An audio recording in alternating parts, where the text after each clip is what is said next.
wabarakatuh. Penonton-penonton semua yang semoga dirahmati oleh Allah Subhanahu wa taala. Hidup mahasiswa, hidup mahasiswa, hidup mahasiswa. Kali ini kita ada di acara ngopi bareng PGMI, ngobrol pintar dengan bersama Pak Yon, Mas Ulil Albert namanya. Siap, iya. Mas Ulil Albert, gimana kabarnya? Alhamdulillah baik ini. Baik. Baik. Kuliah apakah ada kayak masalah ini kan online? Masalahnya sih mungkin di kota ya. Untuk kota sendiri. Kota internet itu sendiri kan. Memang kalau dari kampus kan ada subsidi. Cuman kalau kita pikir ya nggak itu sih nggak memadai lah. Kurang memadai. Untuk keseharian kuliah online kan butuh banyak banget kota. Untuk Zoom, untuk join kan. Tapi gini Pak ya, ada sedikit permasalahan. Saya mau nanya sedikit. Kan untuk kuota gratis itu buat maba atau mahasiswa baru seperti saya, itu kan masih kurang tuh. Maksudnya belum cair lah. Itu gimana pendapatnya Pak buat hal seperti itu? Untuk masalah itu sendiri memang dari kami itu belum tahu, karena memang yang tahu pasti kejelasan dan kebijakan itu dari birokrasi kan, dari pemangku kebijakan itu sendiri. Sedangkan dari angkatan yang semester 3, semester 5, semester 7 itu ya belum semua terrealisasi. Belum semua cair ya? Iya. Cuma maba. Apalagi untuk mahasiswa baru yang datanya juga baru kan. Mungkin Dan ini kan Pak Yan kan sebagai ketua organisasi PMII eksternal ya, PMII itu kan ya? iya, organisasi eksternal. Organisasi eksternal dan sama kan per fakultas sudah ada ya kayak cabangnya, kayak rayon. Iya. Jadi di UIN, Komisariat UIN Wali Songo itu sendiri ada 8 rayon. 8 rayon, 8 fakultas. Iya. Jadi untuk itu menurut Pak Yan sendiri, aku mau nanya nih kan pendapat Pak Yan sebagai ketua. Menurut Pak itu mahasiswa ini seperti apa sih? Mahasiswa di mata Pak Yan? Mahasiswa. Ini kalau menurut saya ya. Iya. Mahasiswa itu gelar tertinggi untuk siswa. Dan artinya kan mungkin ketika kita sekolah SD, SMP, SMA itu kan masih siswa ya. Sedangkan mahasiswa itu kan sudah ada ketambahan mahanya. Dari ketambahan diksi itu, menurut saya itu juga ada tanggung jawab lebih. Ada yang bilang bahwa mahasiswa itu memiliki 3 fungsi penting, yakni agent of change, agent of control, dan juga iron step gitu. Jadi kalau menurut pandangan saya, kesimpulannya mahasiswa itu bukan hanya mereka yang sekedar kuliah toh. Berangkat pagi, selesai kuliah pulang ke rumah, ke kos. Melainkan mahasiswa itu punya tanggung jawab lebih untuk masyarakatnya, untuk negaranya gitu. Mungkin itu sih. Di arti sebenarnya mahasiswa bukan cuma yang sekedar kayak kupu-kupu lah, bukan cuma nyari ilmu. Iya, kalau menurut saya. Dan itu menurut Pak yang sendiri kan sebagai ketua PMII Rayon ya kan, ketua Rayon PMII Gus Dur. Untuk di dia sendiri kan namanya Gus Dur. Dan itu penting fungsi dan arti ormawa khususnya eksternal itu bagi Pak Yan, menurut Pak Yan itu apa bagi mahasiswa? Fungsi ormawa. Sebelumnya kamu sudah tahu kan, bagian organisasi mahasiswa ada yang internal, ada yang eksternal kan. Iya. Kalau internal menurut saya itu sendiri merupakan sebuah wadah untuk mengasah intelektual. Lebih ke akademik ya? Lebih ke akademiknya, akademik mahasiswa. Kalau eksternal itu lebih ke pengalaman. Lalu bagaimana sih kita berusaha untuk menjadi seorang mahasiswa itu apa tuh? Mahasiswa yang sebenarnya gitu ya. Kalau menilik fungsi pentingnya ya sangat penting organisasi mahasiswa itu sendiri. Karena memang antara organisasi ekstra dan intra itu tidak bisa dipisahkan. Mereka itu dalam tanda kutip organisasi ekstra dan intra itu berjalan beriringan. Itu harusnya begitu. Jadi harus sama-sama harus sama-sama bisa berjalan. Jadi kalau Bukan satu hanya- tok timpang nggak sama tidak aja. boleh timpang. Dan untuk itu kan mungkin banyak dari saya pribadi juga kan mahasiswa baru. Banyak yang belum mengenal organisasi yang diketuai sama Pak Yon itu loh, PMI sendiri. Oh iya. Apa itu sih PMI? Monggo jelaskan. Kalau PMI ya, PMI itu kalau kepanjangannya sudah tahu kan, Pergerakan Mahasiswa Islam Indonesia yang didirikan pada 17 April 1960. Tapi apa ini? Kelebihan Apa itu PMI? PMI merupakan, kalau menurut saya ini merupakan organisasi ekstra yang menurut keyakinan saya adalah organisasi ekstra yang harus kalian ikuti. Karena memang di dalam PMI itu sendiri nantinya kalian akan menjumpai beberapa manfaat yang nanti akan sangat bermanfaat di kehidupan ke depan. Dan artinya ketika kalian sudah tidak menjadi mahasiswa, itu kalian baru kerasa, oh ternyata dulu saya ikut PMI itu manfaatnya ini. Dan manfaatnya itu sendiri nanti ya. Dan untuk kelebihan dan manfaat apa sih yang sebenarnya didapat oleh mahasiswa di PMI itu sendiri? Kelebihan PMI dari ya mungkin dari ormawa lain lah, dan manfaat apa yang dijanjikan yang akan didapat oleh mahasiswa baru untuk masuk PMI itu sendiri. Manfaatnya. kita berbicara di UIN ya, Ya. yang notabene adalah kampus pergerakan. Dari julukannya itu sendiri kan mengarah ke pergerakan. Sedangkan PMI itu adalah juga organisasi berbasis pergerakan. Jadi mungkin kalau kelebihan ketika kalian mengikuti organisasi ekstra PMI itu merupakan salah satu langkah lebih maju daripada kalian mengikuti organisasi ekstra lain. Mungkin itu. Lalu untuk kelebihan manfaat untuk masing-masing saya tidak bisa mendikte, dalam artian semua yang nanti akan kalian dapat itu kan juga tergantung bagaimana proses kalian. Mungkin kalau saya berbicara salah satu manfaat yang mungkin akan kalian rasa itu di pengalaman, bukan di, saya ini berbicara tidak di politik atau apa ya, tidak di politik praktis, tapi di pengalaman.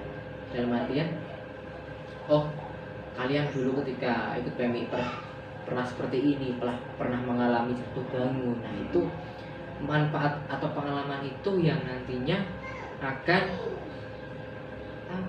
akan menjadi kelebihan kalian tersendiri begitu. Mungkin itu. Dan itu kan sama ngomong tadi kan masalah manfaat apa ya? Masalah manfaat itu sendiri tentu kan ada kayak apa aja sih yang ada di PMI kok bisa ada manfaat yang kayak dapat pengalaman gitu, proses yang disediain PMI itu apa aja? Apakah ada lembaga atau biro atau apa? Ini ke biro ya. Tapi sebelum itu mungkin menambah yang tadi. Di PMI itu organisasinya itu memang kekeluarganya itu sangat terasa banget. Dalam artian dari setiap anggota itu rasa emosionalnya itu sangat dekat. Solidaritas dan jiwa Solidaritas dan kekeluargaannya itu memang saya rasakan sekali. Saya malah pernah berpikir, oh ternyata PMI itu bisa dikatakan keluarga kedua selain keluarga di rumah. Lalu untuk apa tadi? Apa aja yang ada di PMI sih? Bisa ini di PMI itu ya, di Rayon Abdurrahman Wahid sendiri ya. Sampai pegang. Di Rayon Abdurrahman Wahid sendiri itu ada 5 biro dan 2 LSO. LSO itu apa? LSO itu merupakan lembaga semi otonom. LSO itu sendiri merupakan lembaga semi otonom. Ya, artinya dia kayak semi punya kekuatan sendiri untuk mengatur lembaganya atau gimana? Punya kepengurusan sendiri. Jadi kayak cabang. Kalau komunikasi saya dengan LSO itu sebatas koordinatif. Kalau saya ke biro itu instruktif. Saya berarti memberikan instruksi. Kalau saya ke biro itu instruktif dan koordinatif. Kalau saya ke LSO itu koordinator, Cuma koordinasi toh ini ya. sebatas koordinasi. Kalau LSO kan tadi Pak yang ngomong ada 2. Oh, Apa aja itu? LSO kita sendiri ada 2, yaitu LPSAP dan LK. LPSAP. LPSAP itu panjangannya adalah Lembaga Studi Advokasi Pengembangan Perempuan. Jadi lebih ke kayak advokasi perempuan atau ada advokasi lain? Lebih ke studi advokasi perempuan. Studi untuk mengadvokasinya. Di sana nanti ada pendampingan anak dan lain sebagainya. Anak-anak yang kayak anak jalanan atau anak Iya, anak-anak Anak yang beruntung kiranya butuh kita advokasi, butuh kita dampingi, begitu. Dan untuk LKAP sendiri? Kalau LKAP itu fokusnya di kajian. Panjangan dari LKAP itu ada Lembaga Kajian dan Penerbitan. Fokusnya di kajian dan tulisan-tulisan website. Itu semua di LKAP. Jadi saya itu pernah kayak beberapa kali lah melihat kayak promosi sebuah karya tulis yang berbasis online di LKAP itu. Ada si artis tapi baca kayak buku LKAP sendiri ada. Dan untuk biro 5 itu apa aja Pak? Biro 5 itu 1 organisasi, 2 biro bahasa, pertama ada biro pengkaderan, yang kedua ada biro bahasa, biro soskem, sosial keagamaan, lalu ada biro KW atau kewirausahaan KWU, yang kelima ada biro media dan informasi. Lalu Pak Yang ini kan setelah berproses ya kayak Pak Yang tadi kan dapat relasi kan salah satunya kalau di PMI ya relasi dari kekeluargaan di mahasiswa itu sendiri. Dan untuk itu feedback bagi mahasiswa yang aktif di PMI setelah lulus selain relasi itu apa aja sih? Ya tadi mungkin pengalaman Pengalaman itu. Pengalaman ketika kita sudah pernah mengalami jatuh bangun di organisasi, mengalami susah senang di organisasi, itu mungkin akan menjadi poin plus. Kalau saya berbicara mungkin tidak mulu-mulu kita berbicara mengenai relasi atau link untuk pekerjaan, tapi bagaimana ketika kita ke depan bisa menjadi insan yang kreatif di bagaimanapun situasinya. Nah itu saya yakin akan kita dapatkan di PMI. Mulai pengalaman tadi. Pengalaman ketika kita pernah mengadakan suatu acara dan lain sebagainya. Dan aku tuh dengar dari temanku katanya kan kalau di PMI itu ada namanya Mapaba. Mapaba itu apa sih Pak? Untuk Mapaba ya, Mapaba itu adalah masa penerimaan anggota baru. Sebelumnya di PMI itu sendiri ada beberapa jenjang kaderisasi formal, yakni kaderisasi formal adalah kaderisasi yang wajib kalian ikuti. Yang pertama ada Mapaba, jenjang kedua nanti ada PKD, lalu ada nanti PKL dan lain sebagainya sampai ke PB nanti. PKL. PB itu pengurus besar. Jadi kayak pengurus pusatnya ya. Secara struktural paling atas. Dan untuk kegiatan Mapaba sendiri dan manfaat mahasiswa baru buat mengikuti Mapaba itu apa aja sih? Manfaatnya ya, yang paling konkret dan paling yang akan kalian rasakan adalah satu, bertambahnya sahabat. Relasi. Nah, lalu yang kedua ilmu, pasti ilmu. Terus yang ketiga itu apa ya? Mungkin emosional ya. Karena memang Mapaba adalah momen yang sakral, sakral sekali. Dan untuk itunya kayak apa? Kegiatan sendiri di Mapaba itu tuh apa aja sih yang dilakukan? Mungkin Pak yang bisa ngasih bocoran sedikit. Untuk kasarannya ya, nanti ada beberapa materi, ada beberapa materi per masing-masing kelas, materinya sama nanti ada Kelas dan mohon motong. Kelasnya itu dibagi acak atau nanti kita acak. Nanti acak ya. Diacak. Jadi kalian bisa ketemu teman-teman antar jurusan gitu. Satu yaitu tadi materi. Lalu di Mapaba ya. Nanti ada juga pentas seni, lalu apa ya? Kalau biasanya ada simulasi aksi. Simulasi aksi apa itu? Simulasi aksi itu kayak kita latihan aksi. Iya iya. Latihan aksi, cuman untuk tahun ini ya masih kita pikirkan. Masih di Masih kita pikirkan. Kalau mungkin nggak ada, tetap kita cari jalan lainnya penggantinya. Dan untuk syarat buat masuk PMI itu apa aja? Ada apa enggak buat syaratnya? Syarat tertentu gitu? Syarat, kalau syarat khusus nggak ada, yang penting kalian mahasiswa dan mau. Saya mau buat berproses ya. Iya, yang penting mau untuk berproses. Dan kembali lagi ke Mapaba, mungkin saya mau kembali ke Mapaba. Kan mungkin ada yang teman-teman mahasiswa baru itu udah kayak daftar lah di PMI, udah jadi anggota apa punya kalau belum apa itu anggota ya, udah anggota. Kalau belum apa nanti calon anggota. Masih calon anggota. Dan itu mungkin banyak yang bertanya syarat apa aja yang mau yang harus disiapkan untuk Mapaba sendiri. Untuk syarat dan apa? Yang perlengkapan yang perlu. Perlengkapan nanti, untuk syarat dan perlengkapan nanti akan kita share. Syaratnya ya resitasi mungkin ada nanti berapa untuk kalian sendirilah, dari mungkin kopi atau mie atau misalnya. Terus alat tulis itu yang penting itu. Alat tulis. Lalu administrasi lengkapi, jangan sampai kalian nggak daftar. Rugi. Oke. Yang penting kalian daftar. Yang penting daftar dulu. Ini cuma itu toh. Yang penting. Simpel sekali ya. Yang penting kalian niat, lalu niat berangkat, niat belajar, niat menuntut ilmu, niat berproses, itu sudah cukup. Syaratnya itu sebenarnya. Sangat mudah, tapi yang kita dapatkan banyak ya Pak. Dan lalu ini kan kita gantilah.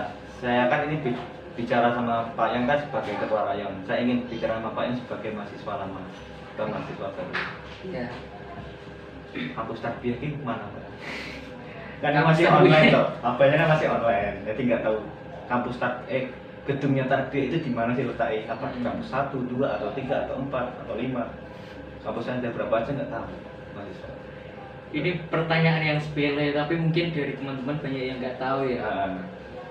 Dari letak apa kampus FITK itu sendiri itu ada di kampus 2, fakultas di kampus 2. Ketika kalian masuk nanti ada gerbang, lalu di pinggirnya itu sudah masuk di FITK, di gedung yang biasa kita gunakan untuk kuliah. Selain itu mungkin ada beberapa gedung di itu di ISDG namanya, di kampus 3 itu gedung baru. Yang lama itu di tapi yang harus digunain buat fakultas Tarbiyah sendiri itu yang mana? kampus 2. Semua. Kampus 2. Semua. Nggak ada kayak nggak ada campuran dari kampus lain atau Ada campuran dari Saintek, fakultas Saintek, ya, tadinya Tarbiyah misah ya. Iya, sama Sulutin Umum. Di bareng ya. Iya, 3. Dan di kampus sendiri itu yang kampus khususnya kampus 2 itu ada apa aja sih? Ada 3 fakultas. Bukan maksudnya kayak fasilitas atau lingkungannya apa aja gitu. Di kampus 2 yang pasti ada kantin, ada taman. Fasilitas ya untuk teman-teman, ada kantin, ada taman, lalu ada satu spot yang itu sering dibuat untuk tempat menyenja. Apa namanya? Namanya itu Juras. Itu Juras. tempat tongkrongan ketika sore, karena memang apa itu langsung view-nya itu dapat ke laut. Jadi Lumayan indah. enak buat nongkrong, buat pacaran gimana? Iya, karena memang Juras itu sendiri kan singkatannya adalah Jurang Asmara. Romantis sekali ya namanya. Ya, itu jalur ke dari kampus 2 ke kampus 3 itu ada Juras itu. Baru tahu aku malah. Kamu udah pernah masuk kampus? Belum. Makanya saya nanya. Kan banyak mahasiswa baru yang apalagi kan kalau saya sendiri ya mengikut mahasiswa tahun sekarang itu sebagai setengah semester dan calon mahasiswa offline. Masih calon. Jadi belum merasakan apa itu kampus, melihat kampus, suasana kampus dan lain-lain. Dan untuk Pak yang sendiri nih, Ini agak pribadi ya, udah punya pacar belum? Mungkin banyak maba-maba yang tertarik melihat Pak Yon tuh. Maba sahabat ya kalau di PMI makanya. Kalau untuk pacar ya, ya ini masalah privasi banget sebenarnya. Untuk menjadi seorang ketua rayon itu tidak boleh pacaran ya. Kenapa? Kenapa ada peraturan? Karena memang di peraturan tertulis kita itu ada salah satu peraturan yang kita sepakati bersama bahwa calon ketua rayon itu tidak boleh melakukan hubungan ke sesama jenis atau lain jenis. Sesama jenis. Ada peraturan sesama jenis. Jadi emang nggak boleh ya? Nggak boleh. Dan menurut Pak ya sendiri peraturan itu bawa manfaat nggak? Kalau peraturan, yang namanya peraturan saya percaya pasti akan membawa manfaat.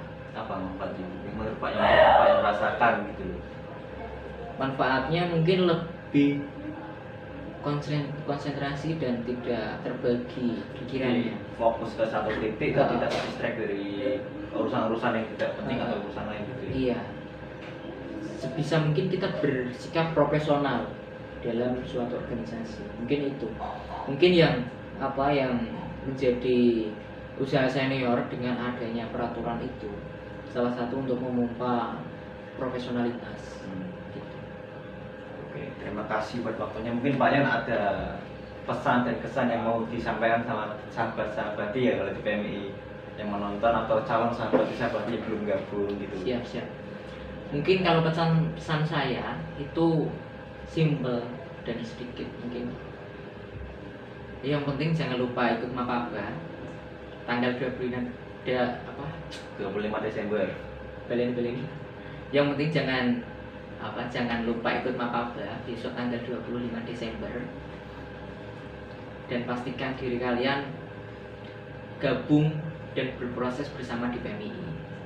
Dan ingat, mungkin corona atau pandemi itu bisa merusak atau bisa mengganggu kesehatan orang-orang di luar sana. Tapi yakinkan pada diri kalian bahwa corona itu tidak akan bisa merusak atau mengganggu akal sehat kalian. Mungkin itu. Salam pergerakan. Itu jargonnya ya? Boleh ulang jargon PMI kayak gimana? Sing salam. Yo, jargon yang buat Pak Yan sendiri itu loh. Oh, yang tadi statement. Bukan jargon, kayak salam pergerakan sebelumnya. Oh, gitu. Belen. Tapi mungkin bisa diulang kayak jargonnya Pak Yan itu gimana? oh ya, Mungkin jargonnya setiap pemimpin atau setiap calon kan ada pencalonan atau nggak salah. Nah itu ada jargonnya masing-masing. Jargon yang dipakai Pak Yan waktu nyalon apa? Kayak gimana? Coba aku mau lihat. kalau saya sih tadi, cuman ada beberapa kalimat yang mungkin biasa saya gunakan. Oh yang kesukaan Pak Yan lah. Kesukaan saya ya. Ya. Itu begini, ilmu dan bakti kuberikan, adil dan makmur kuperjuangkan, putra bangsa bebas merdeka, tangan terkepal dan maju ke muka, salam pergerakan. Salam pergerakan. Gitu ya. Terima kasih atas waktunya Pak Yan, dan buat teman-teman yang belum ikut PMI dan belum daftar Mapaba, segera daftar ya. Karena Mapaba itu seru dan PMI itu banyak manfaat yang akan kalian dapat dari berproses di PMI. Assalamualaikum warahmatullahi wabarakatuh. Siap.